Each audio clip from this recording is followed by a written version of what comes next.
நம் யாவரும் இந்த உயிர்த்தெழுந்த பரிசுத்த ஆராதனையை ஆராதிக்கும்படியாக நாம் யாவரும் தலைகளை தாழ்த்தி ஜெபம் பண்ணுவோம். பரலோகத்தின் நல்ல பிதாவே, உம்மை ஸ்தோத்திரிக்கிறோம். நன்மையான ஆசீர்வதிக்கப்பட்ட நாள் இந்த காலை வேலைக்காக வைத்திருக்கிறோம். காலங்களோடு உம்முடைய கிருபைகள் புதிதாக இருக்கிறபடியால் உனக்கு நன்றி செலுத்துகிறோம். ஆண்டவரே, அப்பா, இந்த நாள் ஆராதனை தேவனாகிய கர்த்தர் என் ஆசீர்வதிப்பீராக. இன்றைக்கு பாடுகிற பாடல்கள், ஜெபங்கள், துதிகள், ஸ்தோத்திரங்கள், கர்த்தருடைய வார்த்தைகள், தியான பகுதிகள் எல்லாவற்றிலும் தேவனுடைய பிரசன்னம், தேவனுடைய மகிமை எங்களை சூழ்ந்து நடத்தும்படியாக சொல்லியிருக்கிறோம். தேவனுடைய வார்த்தைகளை நீர் ஆசீர்வதிப்பீராக. தொடர்ந்து நாமத்தை மகிமைப்படுத்தும் இயேசு கிறிஸ்து ஈய நாமத்தில் ஜெபம் கேளும் நல்ல பிதாவே. ஆமென், ஆமென். கர்த்தருக்கு மகிமை உண்டாவதாக. இந்த நாளிலும் கூட ஒரு பாடலை பாடி நம் தேவனை மகிமைப்படுத்துவோம். எபேலியேசரே ஆராதனை, என் துணையாளரே ஆராதனை பாடலை நாம் எல்லோரும் கரங்கலத்தி கர்த்தரை மகிமைப்படுத்தி பாடுவோம். மறப்பேனோ உமது அன்பை, நான் மறப்பேனோ உமது அன்பை,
நான் நினைத்தேன் ஐயா.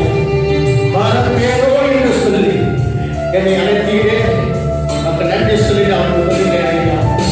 இருள் என்னை சூழ்ந்திட்ட நேரத்திலே வழி ஒன்றும் தெரியாமல் தவிக்கிறேன்.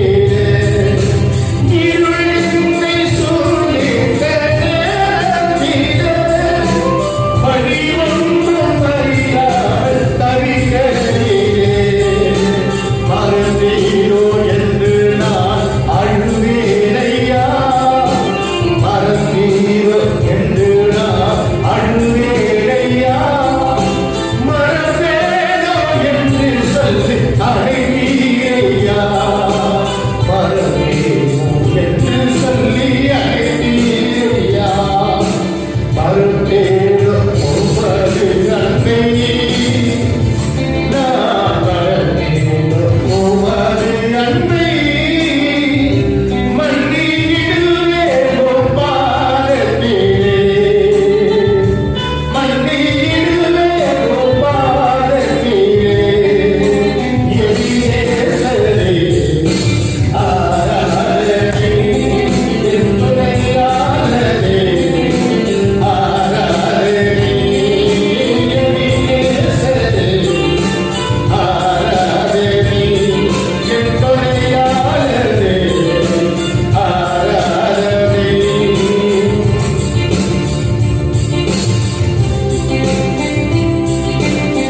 எரியோடு கண்ணுக்கு பார்க்கிறேன். பெயர் சொல்லி என்னை அழைத்தேன். தாயின் கருவில் இருந்து கொண்ட என் தேவனாகிய கர்த்தரே, ஆண்டவரே, என்னை இம்மட்டமாய் நடத்திக் கொண்டு வருகிற மகா மேன்மைக்காக உம்மை துதிக்க வேண்டியதாம். எரியோனை கண்ணோக்கி பார்த்தீரையா. எரியோனை கண்ணோக்கி பார்த்தீரையா. பெயர் சொல்லி என்னை அழைத்தீரையா. பெயர் சொல்லி என்னை அழைத்தீரையா. உம்மை விட்டு எங்கோ நான் சென்றபோது, உம்மை விட்டு எங்கோ நான் சென்றபோது, என்னை தேடி என் பின்னே வந்தீரையா. என்னை தேடி என் பின்னே வந்தீரையா. மறுப்பேனோ உமது அன்பை. நான் மறப்பேனோ உமது அன்பை. மன்னியிடுவேனோ பாதத்திலே. மன்னியிடுவேனோ பாதத்திலே. எபினேசரே ஆராதனை. என் துணையாளரே ஆராதனை. எபினேசரே ஆராதனை. என் துணையாளரே ஆராதனை. ஆண்டவரே, இருள் என்னை சூழ்ந்த பொழுதெல்லாம் என் தேவனாகிய கர்த்தர் எனக்கு வெளிச்சமாக என் வாழ்விலே வந்து என்னை பிரகாசிக்க செய்கிற பேரொழியால் என் வாழ்விலே கடந்து வந்தீர்கள். உம்மை நன்றியோடு நினைத்து நினைத்து உம்மை துதிக்க வேண்டியதாம். இருள் என்னை சூழ்ந்திட்ட நேரத்திலே. இருள் என்னை சூழ்ந்திட்ட நேரத்திலே வழி ஒன்றும் அறியாமல் தவிக்கிறேன். இருள் என்னை சூழ்ந்திட்ட நேரத்திலே வழி ஒன்றும் அறியாமல்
கடந்த நாட்கள் எல்லாம் என் தேவனுடைய கரம், ஆற்றுகிற கரம், தாங்குகிற கரம், ஏந்துகிற கரம், சுமக்கின்ற கரம் எங்களை பாதுகாக்கப்படிய நாள் ஸ்தோத்திரம் ஐயா.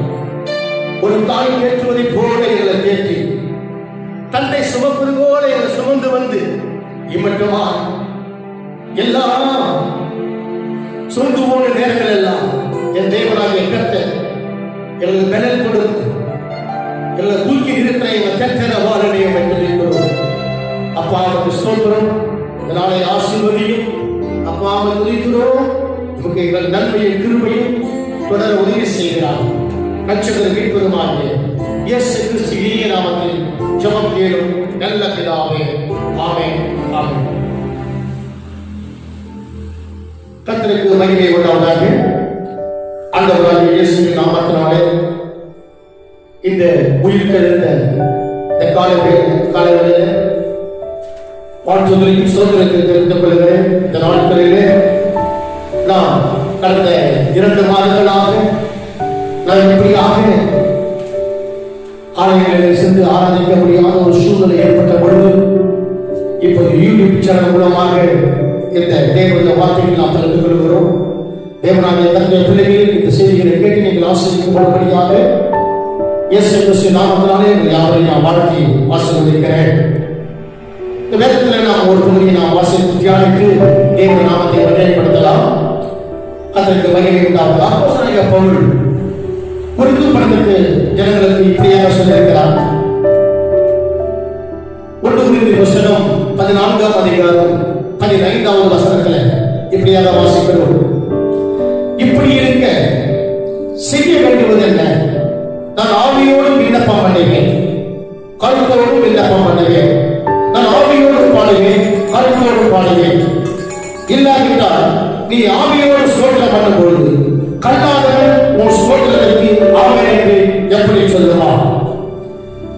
பிரியமானவர்களே, அப்போஸ்தலனாகிய பவுல் கொரிந்து பட்டணத்து ஜனங்களுக்கு இப்படியாக சொல்கிறார். விசேஷமாக ஆவிக்குரிய ஜனங்களுக்கு யாவருக்கும் இந்த வசனம் மிகவும் உயிரோட்டமான ஒரு வசனமாக காணப்படுகிறது. ஆவிக்குரிய தேவனுடைய பிள்ளைகள் இந்த வசனத்தின் பிரகாரமாகத்தான் இன்றைக்கு இந்த கிறிஸ்துவின் ஜீவியத்தில் நாம் ஜெபம் செய்ய வேண்டும். வேதம் சொல்கிறது, இப்படி இருக்க செய்ய வேண்டியது என்ன?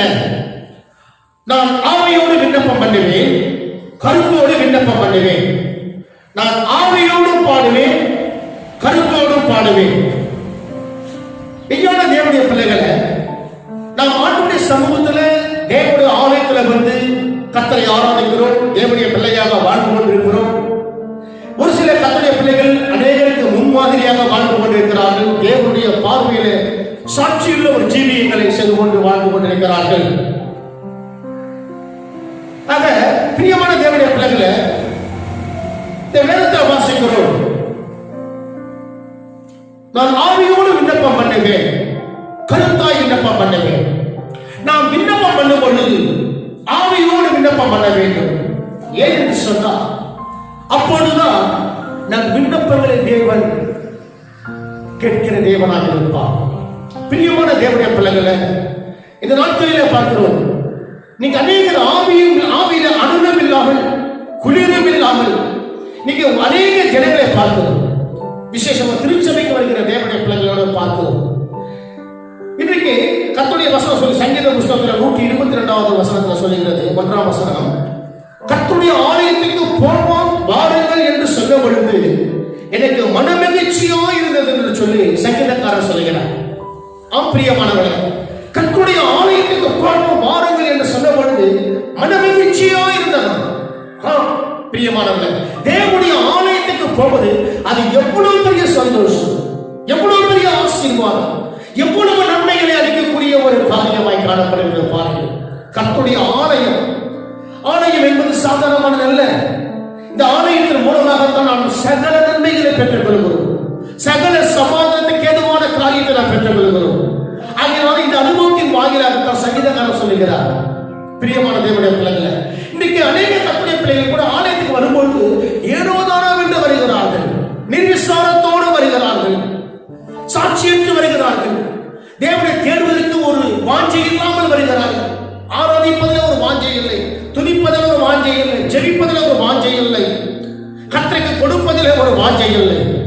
இப்படி ஒரு சில கூட்டங்கள், ஒரு சில விசுவாசிகள் இப்படிப்பட்ட நிலைமையில வாழ்ந்து கொண்டிருக்கிறார்கள். ஆனால் ஆவியோடு ஆராதிக்கிற பிள்ளைகள் ஒரு சபையில ஒரு கூட்டங்கள். எப்பொழுதுமே சபையில் இரண்டு விதமான ஜனங்கள் இருந்து கொண்டுதான் இருக்கிறார்கள். பிரியமான தேவனுடைய பிள்ளைகளை, அப்போ சில ஒரு கூட்ட ஜனங்கள் ஆவியோடு கர்த்தருக்கு ஆராதனை செய்கிறார்கள். அவர் எப்பொழுதும் சக்சஸ்ஃபுல் வாழ்க்கையை வாழ்ந்து கொண்டிருக்கிறார்கள். எப்பொழுதும் கிறிஸ்துவுக்குள்ளாக அவர்கள் வெற்றி சிறக்க பண்ண முடியாத தேவனாகிய கர்த்தர் அவர்களுக்கு கிருபை பாராட்டுகிறவராக இருக்கிறார். அவங்க எல்லா சூழ்நிலையிலும் அவர் ஜெயமளிக்கிறார்கள்.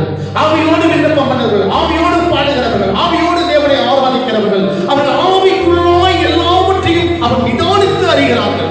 அவர்கள் எப்போதும் எல்லாவற்றிலும் எந்த காரியத்திலும் அவர் ஜெயமாய் வாழ்ந்து கொண்டிருக்கிறார்கள். அவங்க விரோதமாக எப்படிப்பட்ட காரியங்கள் நேரிட வந்தாலும் அதை அவர்கள் வாய்க்காமல் போகும்படியாக தேவனாகிய கர்த்தர் அதை செய்கிறார். ஆச்சரியமானவர்களே, அதுதான் வேதம் சொல்கிறது. இப்போது நாம் ஏன் ஆவியோடு விண்ணப்பம் பண்ண வேண்டும்? ஏன் மெதுவா செய்யக்கூடாதா? ஆவியோடு தான் விண்ணப்பம் பண்ண வேண்டுமா? ஆம், ஆவியோடு தான் தேவன் விண்ணப்பம் பண்ண சொல்லுகிறார். காரணம் பாருங்க, இல்லாவிட்டால் நான் ஆவியோடு ஸ்தோத்திரம் பண்ணும் போது கல்லாதவன் எப்படியும் ஸ்தோத்திரத்துக்கு ஆமென் என்று சொல்லுவான். ஆவி இல்லாமல் ஸ்தோத்திரம் பண்ணும் பொழுது கல்லாதவன் எப்படியும் ஜெபத்துக்கு ஆமென் என்று சொல்லுவான். ஒரு சம்பவத்தை ஒரு கல்லாதவன் பார்க்கிறான். ஒரு சபையிலே ஒரு மனிதன், ஒரு தேவனுடைய பிள்ளை ஜெபம் பண்ணி கொண்டிருக்கிறான். அவன் மௌனமாக ஜெபம் பண்ணி கொண்டிருந்தால் ஏதோ சகோதரர் ஏதோ பண்ணிட்டு இருக்கிற சொல்லிட்டு அவன் வந்து போயிடும். அதே நீ ஆவிக்குள்ளாய் மாறி ஜெபம் பண்ணும்போது அந்த ஆவியின் வல்லமை அந்த கல்லாதவனை பற்றி பிடிக்கும். அந்த கல்லாதவனை அந்த ஜெபம் அவனை ஈர்க்கும், ஒரு ஈர்ப்பு சக்தியாக ஈர்க்கும். அவன் ஒருமனப்பட்டு ஜெபிக்கிற சகோதரனோடு கூட அவனும் ஒருமனப்பட்டு தேவ சமூகத்தில் போராடி ஜெபம் பண்ணுவான். இதுதான் ஆவியோடு ஜெபம் பண்ணுவதனுடைய அடையாளம். அந்த ஆவி மற்றவருடைய ஆவியை இழுத்து தன்வசப்படுத்துகிறது. ஆம் பிரியமானவர்களே, இதுதான் இப்படி இருக்க செய்ய வேண்டியதில்லை. நான் ஆவியோடு விண்ணப்பம் பண்ணுவேன், கருத்தோடு விண்ணப்பம் பண்ணுவேன். நான் ஆவியோடு பாடுவேன், கருத்தாய் பாடுவேன். பிரியமான தேவனுடைய பிள்ளைகளை, கர்த்தருக்கு ஸ்தோத்திரம் உண்டாவதாக. கர்த்தருடைய நாளில் ஆவிக்குள்ளானேன், கர்த்தருடைய நாளில் ஆவிக்குள்ளானேன். அப்பொழுது எனக்கு பின்னாலே எக்கால சத்தம் போன்ற பெரிதான ஒரு சத்தத்தை கேட்டேன். அது நான் அல்பாவும் ஒமேகாவும் முந்தினவரும் பிந்தினவருமாய் இருக்கிறேன். நீ காண்கிறதை ஒரு புஸ்தகத்தில் எழுது. ஆசியாவில் இருக்கிறது. மீண்டும் வாசிங்க பார்க்கலாம். கர்த்தருடைய நாளில் ஆவிக்குள்ளானே. அப்பொழுது எனக்கு பின்னாலே எக்கால சத்தம் போன்ற ஒரு பெரிதான சத்தத்தை கேட்டு அது நான் அல்பாவும் ஒமேகாவும் முந்தினவரும் பிந்தினவருமாய் இருக்கிறேன். நீ காண்கிறதை ஒரு புஸ்தகத்தில் எழுதி ஆசியாவில் இருக்கிற எபேசு, சிமிர்னா, பெர்கமு, தியத்தீரா, சர்தை, பிலதெல்பியா, லவோதிக்கேயா பட்டணங்களில் உள்ள 7 சபைகளுக்கு அனுப்பு என்று விளங்கினது. அப்பொழுது என்னுடனே பேசின சத்தத்தை பார்க்கும் பொழுது 7 பொன் குத்து விளக்குகளையும் அந்த 7 குத்து விளக்குகளின் மத்தியிலே நிலையங்கி தரித்து மார்பருகே பொற்கச்சையை கட்டினி மனுஷகுமாரனுக்கு ஒப்பானவரை கண்டேன். அவருடைய சிரசும் மயிரும் பெண் பஞ்சை போலவும் உறைந்த மழையை போலவும் வெண்மையாயிருந்தது. அவருடைய கண்கள் அக்கினி ஜுவாலை போல இருந்தது. அவருடைய பாதங்கள் காய்ந்த பிரகாசமான வெண்கலம் போல இருந்தது. சத்தம் பெருவெள்ளத்தின் இரைச்சலைப் போல அவருடைய சத்தம் பெருவெள்ளத்தின் இரைச்சலைப் போல இருந்தது. அவருடைய வலது கரத்தில் 7 நட்சத்திரங்களை ஏந்திக் கொண்டிருந்தார். அவருடைய வாயிலிருந்து இருவரும் கருக்குள்ள பட்டயம் புறப்பட்டது. அவருடைய முகம் வல்லமையாய் பிரகாசிக்கிற சூரியனைப் போல இருந்தது. நான் அவரை கண்டபோது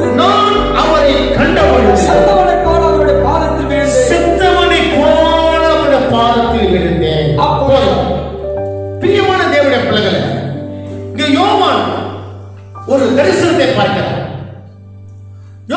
இந்த தரிசனை பார்க்கிற சூழ்நிலை, பத்ம தீவு என்கிறதான ஒரு தீவில அவரை நாடு கடத்தி கொண்டு போய் அந்த தீவிலை விட்டு வந்து விட்டார். தீவிலை விட்ட பொழுது அவருக்கு ஆராதிப்பதற்கு சபை இல்லை, அவரோடு ஒருமுகப்படுவதற்கு ஆட்கள் இல்லை, தனிமையான ஒரு நேரம். எந்த பக்கத்தில் எப்படி எந்த ஒரு நபர் கண்ணுக்கு எந்த தூரத்தில் ஒரு தீவு என்று சொன்னால் அங்கு யாருமே இருக்க முடியாது. யாரும் மனிதர்கள் வாசம் செய்யாத ஒரு இடங்களில் கொண்டு போய் யோவானை கொண்டு விட்டு வந்தார்கள். அப்படிப்பட்ட ஒரு சூழ்நிலையில கர்த்தருடைய நாளிலே, உயிர்த்தெழுந்த நாளிலே அவரை ஆண்டவர் நோக்கி ஆராதிக்க விரும்புகிறார். ஆராதிக்கும் பொழுது கர்த்தர் இனி வருகிற காலங்களிலே, நடக்கப் போகிற காலங்களில் இனி சம்பவிக்க போகிற அத்தனை காரியங்களையும் என் தேவனாகிய கர்த்தர் யோவானுக்கு தெளிவாக வெளிப்படுத்துகிறார். அவருக்கு வெளிப்படுத்தப்பட்ட அந்த செய்தியின் சாராம்சம் தான் நாம் வெளிப்படுத்துகிற புஸ்தகத்துடைய அத்தனை பகுதியும் நாம் வாசிக்கிறோம். இனி நடக்கிற சம்பவங்கள், நடக்க போகிற சம்பவங்கள், வரும் காலங்கள், நிகழ்காலங்கள், எதிர்காலம், 3 காலங்களையும் தேவன் யோவானுக்கு அந்த பத்ம தீவை வெளிப்படுத்தினார். அந்த வெளிப்படுத்திய காரணம் என்ன? அவர் எப்படிப்பட்ட ஜெபங்களை செய்தார், எப்படிப்பட்ட காரியத்தில் அவர் இருந்தார், எப்படிப்பட்ட சூழ்நிலையிலே ஜெபித்தார். பிரியமான தேவனுடைய பிள்ளைகளை, அவர் ஜெபித்த ஒரு சூழ்நிலை, தேவனை சந்தித்த ஒரு சூழ்நிலை, ஆண்டவரை பார்த்த ஒரு சூழ்நிலை, எப்படிப்பட்ட சூழ்நிலை? தனிமையா, கைவிடப்பட்ட சூழ்நிலை, நாடு கடத்தப்பட்ட சூழ்நிலை, பக்து என்ற தீவிலே விடப்பட்ட ஒரு சூழ்நிலை. இப்படிப்பட்ட சூழ்நிலையில கர்த்தரை ஆராதிக்கிறார். எனக்கு அன்பான தேவ பிள்ளைகளை, இந்த செய்தியை கேட்கிற தேவ பிள்ளைகளை, இன்னைக்கு கொரோனா வந்து கிட்டத்தட்ட 2 மாதங்கள். எத்தனை பேர் உண்மையாகவே தேவனுடைய வீடுகளிலே கர்த்தரை ஆராதனை செய்தீர்கள் என்பது தெரியாது. எத்தனை பேர் தேவனோடு கூட நீங்கள் பேசிக் கொண்டிருக்கிறீர்கள் என்பது எங்களுக்கு தெரியாது. எத்தனை பேர் தேவனோடு கூட வாசம் பண்ணீர்கள் என்பது எங்களுக்கு தெரியாது. ஒரு சில தேவ பிள்ளைகள் நாங்கள் தேவ சமூகத்தில் ஜெபிக்கிறோம், ஆண்டவரை ஆராதிக்கிறோம், ஆண்டவருடைய வார்த்தையை கேட்கிறோம், ஆண்டவரை பாடுகிறோம் என்று சொல்லி சாட்சியோடு சொல்லுகிறார்கள். இன்னைக்கு அநேக தேவ பிள்ளைகள் எப்படி இருக்கிறார்கள் என்று தெரியவில்லை. அவர்கள் ஆவியோடு தான் இருக்கிறார்களா, அனலோடு தான் இருக்கிறார்களா, சந்தோஷமா இருக்கிறார்களா தெரியவில்லை. காரணம், இந்த கொரோனா என்கிறதான இந்த சூழ்நிலை அவர்களை இப்படியாக தள்ளப்பட்டிருக்கிறது. பிரியமான தேவ பிள்ளைகள், அப்ப இந்த வேதாக சொல்லுகிறது, நான் ஆவியோடு பாடுவேன், கருத்தாய் பாடுவேன், ஆவியோடு விண்ணப்பம் பண்ணுவேன், கருத்தாய் விண்ணப்பம் பண்ணுவேன். அப்ப இந்த ஆவியோடு விண்ணப்பம் பண்ணும்போது என்னென்ன சம்பவம் நடக்கிறது? எலியா என்பவன் வேதத்தில் வாசிக்கிறோம். யாக்கோபு வேதத்தில் இருக்கிற ஒரு புஸ்தகம் 5ஆம் அதிகாரம் 17ஆவது வசனம். எலியா என்பவன் நம்மை போல பாடுள்ள மனுஷனாய் இருந்தும் மழை பெய்யாதபடிக்கு கருத்தாய் ஜெபம் பண்ணினான். அப்பொழுது 3 வருஷமும் 6 மாதமும் பூமியின் மேல் மழை பெய்யவில்லை. மறுபடியும் ஜெபம் பண்ணினான். அப்பொழுது வானம் மழையை பொழிந்தது. பூமி தன் பலனை தந்தது. எலியா என்பவன் நம்மை போல பாடுள்ள மனுஷனாய் இருந்தும் மழை பெய்யாதபடிக்கு ஜெபம் பண்ணினான். இது என்ன? மழை பெய்யாதபடிக்கான ஜெபம் பண்ணுவாங்க. எலியா அப்படிதான் ஜெபம் பண்ணினார். காரணம், இஸ்ரவேல் ஜனங்கள் செய்த பாவத்தை நிமித்தம் அந்த ஜனங்களுக்கு ஒரு சிட்சியை கொடுக்கும்படியாக, ஆசீர்வாதத்தை தடுக்கும்படியாக எலியா மெய்யாகவே இப்படியாக ஜெபித்தார். அவர் கீழ்ப்படிதலுக்குள்ளாக வர வேண்டும், தேவனை தேட வேண்டும், தேவ சமூகத்தில் கடந்து வர வேண்டும் என்கிற வாஞ்சையோடு கூட எலியா இப்படியாக ஜெபித்து இந்த வசனத்தை சொன்னார். எலியா என்ற தேவ மனிதன் நம்மை போல பாடுள்ள மனுஷனாக இருந்தும் மழை பெய்யாதபடிக்கு கருத்தாய் ஜெபித்தார். அப்போது எலியாவின் ஜெபத்தை கேட்டு தேவன் 3 வருஷமும் 6 மாதமும் மழை பெய்யாதபடிக்கு வானத்தில் மதகுகளை அடைத்து போட்டார். பிறகு அதே எலியா ஜெபிக்கிறார், மழை பெய்யும்படியாக ஜெபிக்கிறார், கருத்தாய் ஜெபிக்கிறார். அப்பொழுது தேவன் வானத்தின் மதகுகளை திறக்கிறார், பூமிக்கு தம் மழையை அனுப்புகிறார். பிரியமானவர்களே, அப்ப ஒரு மனிதனுடைய ஜெபம் எவ்வளவு ஆசீர்வாதத்தையும் கொடுக்கிறது, அங்கே ஆசீர்வாதமற்ற சூழ்நிலையும் காணப்படுகிறது. பிரியமான தேவ பிள்ளைகளே, அப்போ அவர் எலியா என்ற மனிதன் நம்மை போல பாடுள்ள மனிதனாக இருந்தும் அவர் கருத்தாய் ஜெபித்தார். இன்னைக்கு நாம் ஜெபிக்கிற ஜெபங்கள் கருத்தான ஜெபமாய் காணப்பட வேண்டும். உண்மையான ஜெபமாய் காணப்பட வேண்டும். ஊக்கமுள்ள ஜெபமாய் காணப்பட வேண்டும். விசுவாசமுள்ள ஜெபமாய் காணப்பட வேண்டும். விசுவாசத்தோடு ஜெபம் பண்ணும்போதுதான் பெரியார்கள் சுஸ்தமாக்கப்படுவார்கள். விசுவாசத்தோடு ஜெபம் பண்ணினால்தான் நாம் தேவன் தரிசனத்தை தர முடியும். இந்த ஆவியோடும் உண்மையோடு ஜெபம் பண்ணின பொழுது கர்த்தர் நிச்சயமாய் அவர் பெரிய காரியங்களை தேவன் நம்முடைய வாழ்க்கையில செய்வார். பிரியமான தேவனுடைய பிள்ளைகளை, நீங்க யாராக இருந்தாலும், எப்படிப்பட்ட சூழ்நிலையா இருந்தாலும், நீங்க எப்படி ஆராதித்தாலும் தேவ சமூகத்தில் நீங்கள் ஆவியோடும் உண்மையோடும் ஆராதிக்கும்படியாக உங்களை ஒப்புக்கொடுங்கள். கர்த்தர் உங்களை அதிகமே ஆவிக்குரிய ஜெபத்திற்கு மிகுந்த மேன்மையை தேவன் கொடுப்பார். மிகுந்த சாக்கியத்தை தேவன் கொடுப்பார். மிகப்பெரிய ஒரு ஆசீர்வாதத்தை தேவன் கட்டளையிடுவார். நம்ம எல்லாரும் கண்களை மூடி ஜெபிக்கலாம். நல்ல பிதாவே, ஸ்தோத்திரிக்கிறோம். தருமையான ஆசீர்வதிக்கப்பட்டதான இந்த காலை வேலைக்காக ஸ்தோத்திரம். இந்த நாளிலே உங்களுடைய பிள்ளைகளை கர்த்தாவே வந்திருக்கிறோம். இது சாதாரண நிலைமையிலே இவர்கள் ஆவிக்குரிய வாழ்வை இராதபடிக்கு ஆண்டவரை ஆவியிலே அனலுள்ளவர்களாய் மாற்றினீர்கள். எப்போது சந்தோஷமாய் இருக்கும், இடைவிடாமல் ஜெபம் பண்ணவும், ஆவியிலே அனலாக இருக்கும் தேவனாகிய கர்த்தர் கிருபை பாராட்டுகிறார். இவர்களையும் இவர்கள் குடும்பங்களையும் ஆசீர்வதியும். திருச்சபை மக்களை ஒவ்வொருவரையும் ஆசீர்வதியும். ரட்சகரை மீட்பெருமாகிய இயேசுவின் நாமத்தில் ஜெபம் கேளு நல்ல பிதாவே. ஆமென். ஆமென்.